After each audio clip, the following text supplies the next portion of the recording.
శ్రీమద్భాగవతం శ్రీమద్భాగవత గ్రంథానికి నమస్కారం.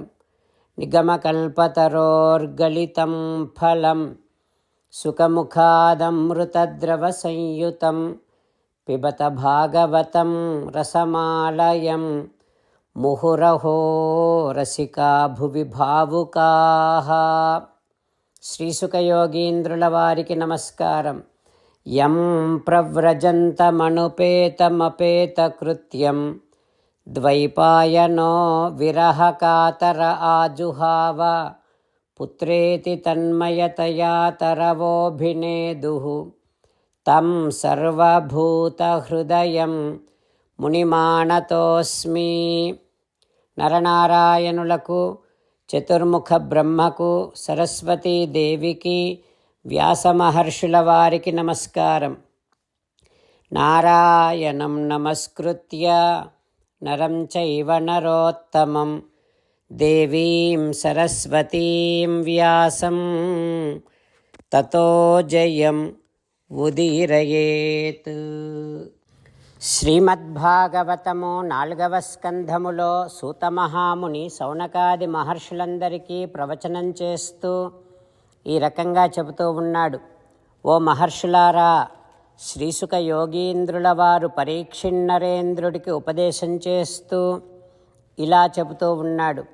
ఓ పరీక్షిన్నరేంద్ర, మైత్రేయుడు విదురునికి శ్రీమద్భాగవతాన్ని ఉపదేశం చేస్తూ ఇలా చెబుతూ ఉన్నాడు. ఓ విదురా, పృథు మహారాజు శ్రీమన్నారాయణుడిని ప్రార్థన చేస్తూ ఉన్నాడు. ఈ రకంగా అంటూ ఉన్నాడు. ఓ ఈ పరమాత్మ, సాక్షాత్తుగా శ్రీ మహాలక్ష్మి కూడా నీలో ఉండేటటువంటి కళ్యాణ గుణములకు ఆకర్షితురాలై నిన్ను వరించింది. ఓ పురుషోత్తమా, నీలో ఉన్నటువంటి అత్యంత అద్భుతమైన కళ్యాణ గుణములు ఇతరులలో ఎవ్వరిలో లేవు కనుక నువ్వే పురుషోత్తముడివి కదా తండ్రి. అందుకనే ఓయి భగవంతుడా, నాకు కూడా నీ పాదసేవనే అనుగ్రహించు. అయితే జగజ్జనన్యాం జగదీశ వైశసం స్యాదేవ యత్కర్మణి సహ సమీహితం. జగజ్జనని అయినటువంటి శ్రీ మహాలక్ష్మీదేవి కూడా నీ పాదసేవనే చేస్తూ ఉంటుంది.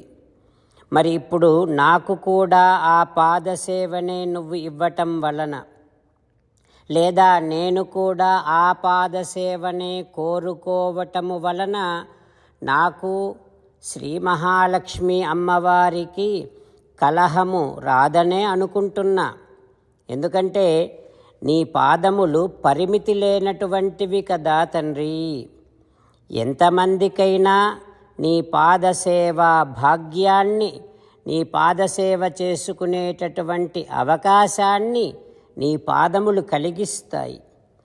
ఒకవేళ అమ్మ నన్ను కోపించినా సరే, ఎందుకంటే తాను చేసేటటువంటి సేవలో కొంత సేవని నేను తీసుకుంటున్నాను అని అమ్మ నన్ను కోపించినా నువ్వు నన్నే సమర్థిస్తావు కదా తండ్రి.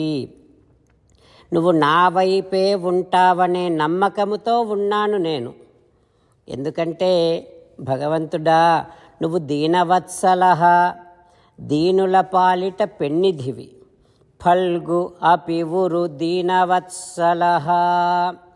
ఈ దీనుడు ఎంత చిన్న సేవ చేసుకున్నా సరే దానిని ఎంతో ఘనమైన సేవగా గుర్తించేటటువంటి వాడివి నువ్వు కదా. ఎంతో ఘనమైన సేవగా భావించేటటువంటి వాడివి నువ్వు కదా. ఓ ఈ పరమాత్మ, నువ్వు ఎల్లప్పుడూ ఆనందముతో ఉంటావు. ఎవరి వల్లనో నీకు ఆనందము రాదు. నువ్వు స్వతహాగా ఆనంద స్వరూపుడవు. అమ్మవారిని అనుగ్రహించటము కోసమే అమ్మకు నీ పాదసేవా భాగ్యాన్ని ఇచ్చావు. ఓ ఈ భగవంతుడా, కొంతమంది నీ నుండి ప్రాపంచికమైనటువంటి సుఖాలను కోరుతారు. కొంతమందేమో నీ నుండి ఆత్మసాక్షాత్కారాన్ని కోరుకుంటారు. కానీ సత్పురుషులైనటువంటి మహానుభావులు సాధవ భజంతి భవత్ పద అనుస్మరణాత్. పరమభాగవతోత్తములు నీ చరణారవింద స్మరణమునే కోరుకుంటారు. నీ చరణారవింద స్మరణము కంటే వేరొక్క ఫలాన్ని కోరుకోరు కదా తండ్రి అంటూ పృథుమహారాజు శ్రీమన్నారాయణుడిని ప్రార్థన చేస్తూ ఉన్నాడు. ఆ తర్వాత ఏం జరుగుతుందో రేపు తెలుసుకుందాం. ఓం శ్రీకృష్ణ పరబ్రహ్మణే నమః. ఓం అస్మద్గురుభ్యో నమః. అంతేకాకుండా మనం ప్రతిరోజు శ్రీమన్నారాయణుడికి ఒక 8 పనులు చేస్తాం అని మాట ఇద్దాం. ఎందుకంటే శ్రీకృష్ణ భగవానుడు 18వ అధ్యాయములో 65 నుండి 70వ శ్లోకాల ద్వారా శ్రీమద్భగవద్గీత అంతటికీ సారభూతముగా మనకు 8 పనులు చేయమని చెప్పాడు. అలా చేస్తే చాలు, నేను మిమ్మల్ని అన్ని విధాలుగా రక్షిస్తా అని ప్రమాణపూర్వకముగా ప్రతిజ్ఞ కూడా చేశాడు. అందుకని శ్రీమద్భగవద్గీతను అంతటినీ విన్న తర్వాత అర్జునుడు కూడా చివరకు కరిష్యే వచనం తవ, కృష్ణ నువ్వు చెప్పినట్టే చేస్తా అని అన్నాడు. కనుకనే భగవానుడు అర్జునుడికి అన్ని విధాల విజయాన్ని అందించాడు. మనం కూడా ప్రతిరోజు శ్రీమన్నారాయణుడికి ఆ రకంగానే మాట ఇద్దాం. 8 పనులు చేస్తాం అని మనము మాట ఇస్తే అది అష్టాక్షరీ మహామంత్ర జపము చేసినటువంటి ఫలితాన్ని మనకు ప్రతిరోజు ఇస్తుంది. ఇట్లా మాట ఇవ్వటం కంటే గొప్ప పూజ, యజ్ఞము, తపస్సు మరొక్కటి లేనే లేదు. అందుకని నేను అంటూ ఉంటాను, మీరు మనస్సులో భావిస్తూ ఉండండి. ఈ రకంగా మనము మాట ఇస్తూ ఉంటే శ్రీకృష్ణ భగవానుడి ముఖారవిందములో కలిగేటటువంటి ఆనందాన్ని మనం ప్రతిరోజు దర్శిద్దాం, ఆస్వాదిద్దాం. జై శ్రీమన్నారాయణ. హో శ్రీమన్నారాయణ, నువ్వు చెయ్యమన్నట్టే నేను నిన్నే సంతతము ధ్యానము చేస్తూ ఉంటా. హో శ్రీమన్నారాయణ, నువ్వు చెప్పినట్టే నేను నీ భక్తుడిగానే ఉంటా. హో శ్రీమన్నారాయణ, నువ్వు చెయ్యమన్నట్టే నేను నా విధులను కర్తవ్యాలను నీ సేవగా నీ తృప్తి కోసమనే సక్రమంగా నిర్వర్తిస్తూ ఉంటా. హో శ్రీమన్నారాయణ, నువ్వు చెప్పినట్టే నేను నీవాడిని అనే మహావిశ్వాసముతో నీకే నమస్కరిస్తూ ఉంటా. హో శ్రీమన్నారాయణ, మామేకం శరణం వ్రజ, నన్ను ఒక్కడిని మాత్రమే శరణు వేడుకో అని నువ్వే అన్నావు కనుక నేను నిన్ను ఒక్కడిని మాత్రమే శరణు వేడుకుంటా. హో శ్రీమన్నారాయణ, మా శుచః, ఇక దుఃఖించకు అని నువ్వే నాకు భరోసా ఇస్తున్నావు కనుక నేను ఇక దుఃఖించను. హో శ్రీమన్నారాయణ, నువ్వు చెప్పినట్టే నువ్వు నా కోసమని అనుగ్రహించినటువంటి శ్రీమద్భగవద్గీతను ప్రతిరోజు కనీసము 1 శ్లోకాన్నైనా జ్ఞాపకం చేసుకుంటూ శ్రీమద్భగవద్గీతను అనుసంధానము చేస్తూ ఉంటా.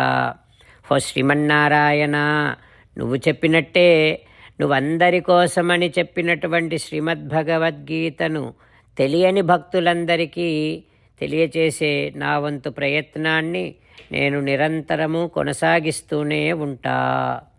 హో శ్రీమన్నారాయణ, నేను నువ్వు చెప్పినట్టే చేస్తా, నీకు నచ్చినట్టే ప్రవర్తిస్తా, నీకోసమే పని చేస్తూ ఉంటా. కరిష్యే వచనం తవ. జై శ్రీమన్నారాయణ. భక్తులకు ప్రత్యేకమైనటువంటి విజ్ఞాపన.